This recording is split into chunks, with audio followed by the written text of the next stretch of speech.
Fixing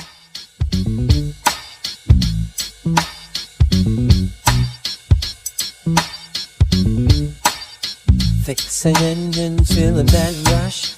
And now I'm smurfed with never in a hush. Slide under the hood, frisky and bold. Cars and I watch the magic unfold. Turn the wrench with care and grace. Now the verbs, it's a steady race. On through the day till the stars appear. Crafting machines that ride with cheer.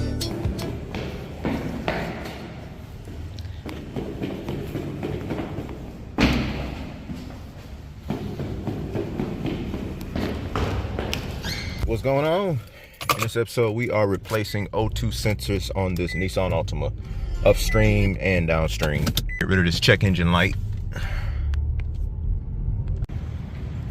The first upstream is located right at the catalytic converter, right here.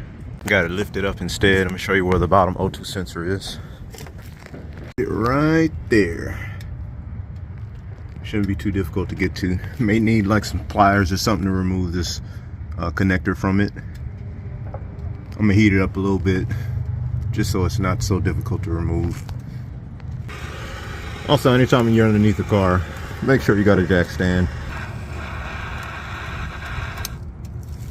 You can use a 22mm Allen wrench, and you're gonna need that 22mm O2 sensor tool to get this one out. We gotta tackle the hard one first.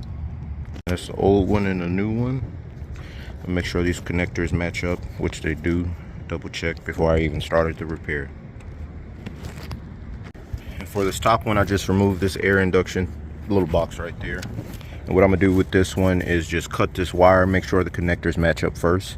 And I'm gonna cut this wire and put a socket over it. That way I'm not spending so much time fighting with the old one. And just like that. Got it in. Into the mix.